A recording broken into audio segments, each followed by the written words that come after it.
हमारे पिताजी बड़े गरीब आदमी, हम 6 लोग एक कमरे के घर में किराए में रहते थे। मम्मी पापा 4 भाई बहन, और पापा थे सिक्योरिटी गार्ड एक ज्वेलरी शॉप में। तो कमाई उनकी बिल्कुल नहीं थी। हमने कहा कोचिंग के पैसे कैसे देंगे, तो हमने कुछ सोचा जुगाड़ लगाई जाए। कानपुर का आदमी जुगाड़ तो लगाता ही है। और हमारा ये था कि भाई लास्ट दिन कोई प्रेशर नहीं लेना है, एकदम रिलैक्स होके एग्जाम देना है। तो एक दिन पहले मैं गया, पिक्चर देख के आ गया। जोड़ी नंबर 1 रिलीज हुई थी, मैं गया थिएटर में, मैंने पिक्चर देखी। अब हो गए 1 घंटे, 1 घंटे में एक सवाल किया, दिमाग का दही एकदम कि अब क्या करें, कैसे हो। थोड़ा तो प्रेशर आया।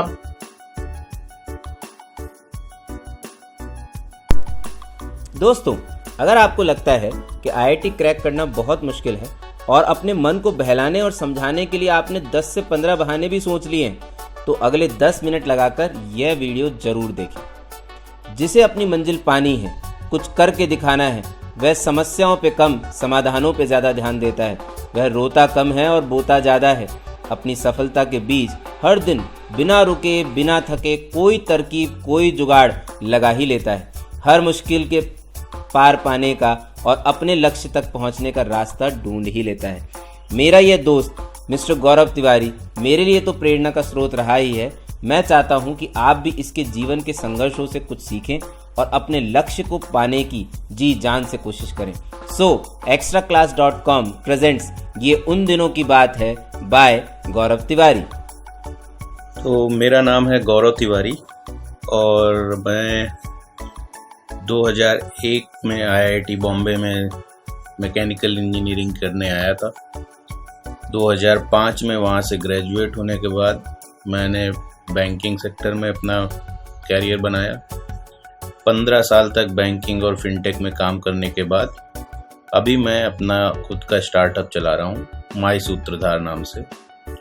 तो माई सूत्रधार में मैं लोगों को हिंदुस्तान की एंशिएंट लिटरेचर की कहानियाँ सुनाते हैं।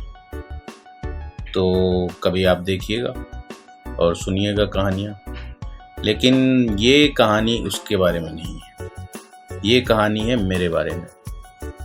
और ये उन दिनों की बात है जब हमने 10वीं का रिजल्ट आ गया था और 76% नंबर आके हम पूरे परिवार को डिसअपॉइंट कर चुके थे। पापा उम्मीद लगाए बैठे थे कि बेटे का मेरिट में नाम आएगा, नहीं आया। ठीक है, कोई बात नहीं, हमने कहा कोई बात नहीं, जेई वेई देते हैं, इंजीनियर बनते हैं।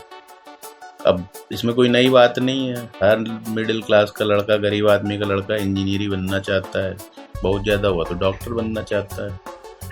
तो हमने कहा इंजीनियर बनेंगे तो कहाँ से बना जाए इंजीनियर। तो पता लगाया कि भाई आईआईटी सबसे अच्छे कॉलेज है, उसके लिए जेई का एग्ज़ाम देना पड़ता है। तो हमारे साथ के बहुत जो चहलकदमी वाले लड़के होते हैं उनको सब पता रहता। तो हमने उनसे पूछा भाई क्या किया जाए। उन्होंने बोला कोचिंग पढ़ते हैं। तो हमने कहा कौन कोचिंग पढ़ाते हैं। तो बोले ऐसे ऐसे लोग हैं, ये कोचिंग पढ़ाते हैं। तो फीस कितनी पड़ेगी। तो बोले ऐसे ऐसे फीस पड़ेगी। हमने कहा पैसे तो नहीं है। तो सिचुएशन ये थी कि हमारे पिताजी बड़े गरीब आदमी, हम 6 लोग एक कमरे के घर में किराए में रहते थे। मम्मी पापा 4 भाई बहन, और पापा थे सिक्योरिटी गार्ड एक ज्वेलरी शॉप में। तो कमाई उनकी बिल्कुल नहीं थी। तो हमने कहा कोचिंग के पैसे कैसे देंगे। तो हमने कुछ सोचा जुगाड़ लगाई जाए। कानपुर का आदमी जुगाड़ तो लगाता ही है। तो हम हमारे स्कूल के 2 एलुमनाई थे जो मैथ्स पढ़ाते थे। तो हमने अपने स्कूल के टीचर से एक चिट्ठी लिखवाई और उनके पास पहुंच गए कि सर आप हमको मैथ्स पढ़ा दो। तो उन्होंने बोला पढ़ लो। तो हमने कहा लेकिन पैसे नहीं हैं। चिट्ठी दिखा दी। तो बोले ठीक है कोई बात नहीं, फ्री में पढ़ लो। हमने कहा यार बड़े अच्छे आदमी हैं आप। हमने कहा बहुत बढ़िया। उन्होंने हमें आईडी कार्ड इशू कर दिया, हम अगले दिन से कोचिंग जाने लग गए। हमने कहा तो बड़ी अच्छी बात हो गई, चलो अच्छा है, दुनिया में मदद करने वाले लोग हैं, अच्छे लोगों की कमी नहीं। फिर हमने कहा फिजिक्स के लिए क्या किया जाए। तो हमारे साथ के जो 4-5 लड़के थे जो अच्छे थे पढ़ने में, जिनका ये था कि इनकी तो जेई में सिलेक्शन हो ही जाएगा, उनको लेके हम पहुँचे। एक प्रोफेसर थे HBTI में, पास में हमारे घर के इंजीनियरिंग कॉलेज था। फिजिक्स के प्रोफेसर, उनके पास गए। हमने कहा कि आप कोचिंग पढ़ाइए, आप यहाँ आजकल जो कोचिंग में पढ़ा रहे हैं वो अच्छा नहीं पढ़ाते, आप सबसे अच्छा पढ़ाएंगे, आप अपना कोचिंग चलाइए, हम लोग आपको इनिशियल पहले बैच से बढ़िया जेई में रैंक दिलाएंगे और उससे आपका कोचिंग चल निकलेगा और आप मतलब बढ़िया कमाएंगे अच्छा। तो उन्होंने बोला ठीक है, समाओ कन्विंस हो गए। हमने कुछ दिन मेहनत करनी पड़ी, ऐसा नहीं एक बार बोलने में कन्विंस हो गए, लेकिन हो गए। तो उन्होंने बोला कि ठीक है, लेकिन हम फीस अपनी सबसे ज़्यादा रखेंगे। हमने कहा बाकियों से जितनी भी ले लो, हम नहीं दे पाएंगे। तो बोले अच्छा ठीक है, तुम आधी दे देना। तो हमने कहा ठीक है, हम आधी दे देंगे। अब केमिस्ट्री में हमारी कोई जान पहचान नहीं निकली। तो हमारे दोस्त के घर के पास एक कोई थे टीचर, वो पढ़ाते थे महीने का 400 रुपये लेके। तो हमने कहा चलो इन्हीं से थोड़ा बहुत ज्ञान व्यान ले लिया जाएगा। अब तैयारी होने लग गई। हमें एक चीज़ पता थी कि तैयारी करनी तो हमको ही, मेहनत तो हमको ही करनी है, कोई और तो खाली रास्ता दिखाएगा, कोई और तो एग्ज़ाम लिखने जाएगा नहीं। तो इस हिसाब से हम अपना जितना भी टाइम मिलता था अपना पढ़ाई करते थे, खुद से सवाल करने की कोशिश करते थे। अपनी जो भी किताबें वगैरह अवेलेबल थी, HC वर्मा से लेके सब अपना पढ़ के सीख के अपना करते थे। कोई डाउट आता था तो कोचिंग वाले सर तो अवेलेबल थे सिखाने के लिए। बड़ी बढ़िया चल रही जिंदगी। प्री का एग्ज़ाम आया। प्री में केमिस्ट्री में थोड़ा डर लग गया यार। मैंने कहा फिजिक्स में तो अच्छा हुआ, केमिस्ट्री थोड़ी ख़राब हो गई। तो कुछ 4000 की कुछ रैंक आ गई। हमने कहा यार ये तो चले 4000 रैंक अगर आएगी और ऐसा ही परफॉर्मेंस मेंस में रहा तो हमारा कुछ नहीं हो पाएगा, मेटलर्जी भी नहीं मिलेगा कहीं। तो हमने फिर केमिस्ट्री टीचर ढूंढना चालू किया। तो जो सबसे कानपुर के फेमस टीचर थे, पंकज नाम था उनका, पता नहीं अभी पढ़ाते हैं कि नहीं, लेकिन तब वो उनकी कोचिंग बहुत चलती थी। तो हमने कहा इनसे ज़रा बात की जाए। तो हम गए उनके ऑफिस, थोड़ा 1-2 बार गए, हिचकिचाहट हुई। तीसरी बार में हम अंदर घुस गए गार्ड को डॉज करके।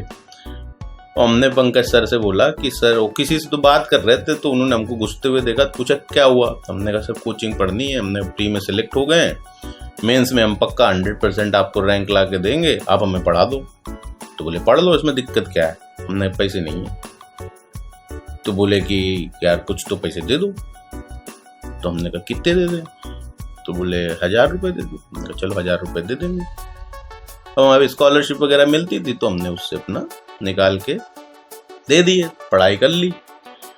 पढ़ाई होने लगी बढ़िया। अब 12वीं के साथ दे रहे थे हम जेई का एग्ज़ाम। अब 12वीं में ये समस्या कि यूपी बोर्ड के एग्ज़ाम होते हैं अप्रैल एंड तक, 6 मई को जेई का एग्ज़ाम। अब लास्ट मोमेंट तक तो हमारी तैयारी हो नहीं सकती। तो हमारे दिमाग में ये था कि भाई बोर्ड चालू होने से पहले जितनी पढ़ाई हो सकती है उतनी कर लो, उसके बाद तो कोई फ़ायदा नहीं है, कुछ टाइम नहीं मिलेगा। तो हमने कहा ठीक है भाई, अपनी तैयारी वैयारी कर ली। अब बोर्ड आ गए, बोर्ड में अपना एग्ज़ाम देने लग गए। अब फिजिक्स केमिस्ट्री मैथ्स तो तैयारी थी, बाकी हिंदी अंग्रेजी तो पढ़नी पड़ेगी ना। तो पढ़ के अपना एग्ज़ाम दे आते थे। एग्ज़ाम हो रहे थे। धीरे धीरे पता लगा कि हर पेपर आउट हो रहा है। हमने कहा ठीक है यार, हम तो अपना कर्म करो, फल की इच्छा मत करो। तो हम अपना जाते थे, एग्ज़ाम दे के आ जाते थे। सब सारे एग्ज़ाम दे लिए तो यूपी बोर्ड से नोटिफिकेशन आ गया कि भाई आपके सारे एग्ज़ाम कैंसिल और ये सब दोबारा लिए जाएंगे। हमने कहा ये गजब है। तो फिर ये हुआ कि चलो अब एग्ज़ाम जब होंगे तब होंगे, जेई का थोड़ा दे लेते हैं, 7-8 दिन जो बचे थे। तो हमने 6-7 दिन अपना वापस जेई का पकड़ा, रिवीजन किया। और हमारा ये था कि भाई लास्ट दिन कोई प्रेशर नहीं लेना है, एकदम रिलैक्स होके एग्ज़ाम देना है। तो एक दिन पहले मैं गया, पिक्चर देख के आ गया। जोड़ी नंबर 1 रिलीज़ हुई थी, मैं गया थिएटर में, मैंने पिक्चर देखी। और उस दिन मतलब उसके बाद मैंने कोई किताब नहीं छुई। गए एग्ज़ाम में, हमने पूरा चिल होके रिलैक्स होके एग्ज़ाम दो, कोई परेशान होने की ज़रूरत नहीं है। और प्रेशर लेने से क्या है ना, गलतियाँ ज़्यादा होती हैं, फ़ायदा कुछ नहीं होता। तो ये बात हमें बचपन से तैयार थी कि भाई प्रेशर नहीं लो, हर चीज़ ठंडे दिमाग से करो। मम्मी पापा भी यही सिखाते थे, हमने सीख लिया। तो हम अपना ठंडे दिमाग से एग्ज़ाम दे रहे थे, कुछ ज़्यादा ही ठंडे दिमाग से एग्ज़ाम दे दिया हमने। मैथ्स का पेपर पहले 1 घंटे हमको लगा कि यार पहला सवाल देखा वेक्टर का कुछ, तो हमने कहा ये सवाल तो आता है, खुशी खुशी में अपना करना चालू कर दिए। अब रटाई हमने कभी करी नहीं थी, तो हम हर चीज़ फर्स्ट प्रिंसिपल से सॉल्व करते थे कि भाई एक लेके चलो बेसिक रूल से और हो जाएगा। अब उस दिन पता नहीं क्या दिमाग खराब हुआ कि वो हमने एक बार लगाया, रिजल्ट जैसा हमारे दिमाग में उसका आउटपुट था, याद था, वो आ नहीं रहा था। तो हमें लगा शायद हम कुछ गलत कर रहे हैं। तो एक बार किया, काट दिया, दोबारा किया, काट दिया, तिबारा किया, फिर वही रिजल्ट। हमने कहा यही 3 बार अगर यही रिजल्ट आया तो शायद ये सही किया है हमने, हमें कुछ गलत याद है। अब हम उसको वैसे ही को वैसे छोड़ दिया। अब हो गए 1 घंटे, 1 घंटे में 1 सवाल किया, दिमाग का दही एकदम कि अब क्या करें, कैसे हो। थोड़ा तो प्रेशर आया, चाहे कितना भी आदमी काम हो जाए। तो फिर हमने पकड़े 2-3 हमारे, एक मैंने देखा डिफरेंशिएशन इंटीग्रेशन का सवाल, वो हमारा स्ट्रांग था। ये चीज़ हमने ध्यान रखी थी, जो चीज़ हमारी स्ट्रांग थी उसको हमने बहुत स्ट्रांग कर लिया था। तो डिफरेंशिएशन इंटीग्रेशन के 2 सवाल थे, 15 नंबर का था शायद, मुझे याद नहीं है।